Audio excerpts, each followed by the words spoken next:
United States runs that mother.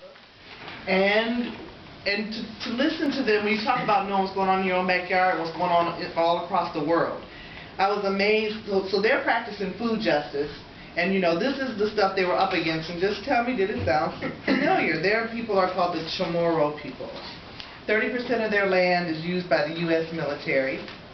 60% of the incarcerated in their jails are the Chamorro, the indigenous people. They make their living on corporate tourism. There's pollution, public health issues. There are higher and higher rates of heart disease, cancer, and diabetes. 90% of their foods and goods are imported. As a matter of fact, they don't even have a slaughtering facility. One of their main foods is they'll hunt pig, like they're wild pigs. They're wild boars. But if it's on military land, they can't hunt on military land. Which is a third of their country. So they can't hunt the wild pigs, nor can they slaughter the pigs because they can't get the USDA, who runs their shit, to approve them to even have a slaughterhouse. So any piece of meat that the people of Guam eat has been imported.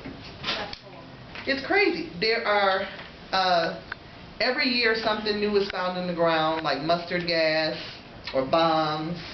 There are no birds. All their birds are extinct. All the birds are extinct. I thought that was crazy. All the birds are crazy. I get a drink on that. Where's the juice?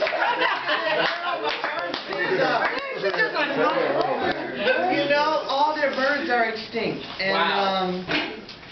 And so the water access is regulated by the government, and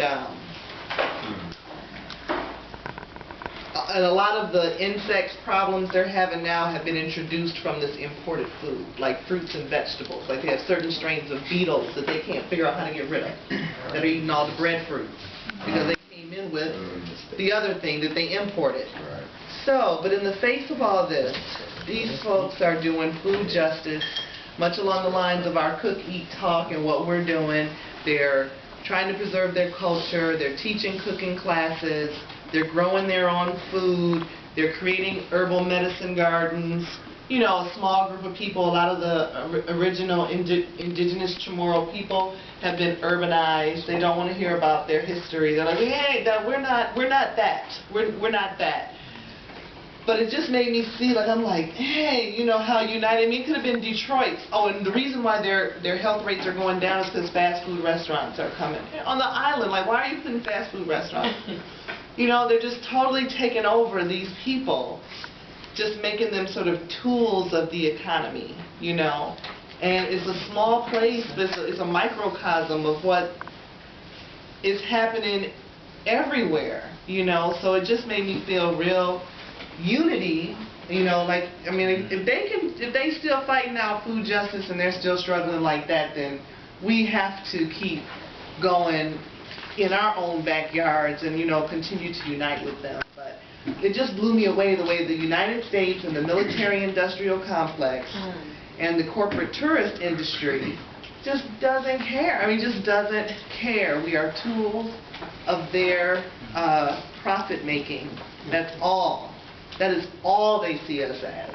Whether it's buying their cars, their games, their clothes, their gym shoes, their fast food, their hotel, whatever it is, it's like we are just seen as means to an end, and it's our own demise. And it was just, it was unifying, but it was also, again, like, it was frightening. So I took away that sense of unity with other brown and black and poor communities on the globe from that. Alright, moving on. Our next question is, what relationship did we make? So, thank you, Tom Frey. So the next question, like you said, is relationships made. So I'll start,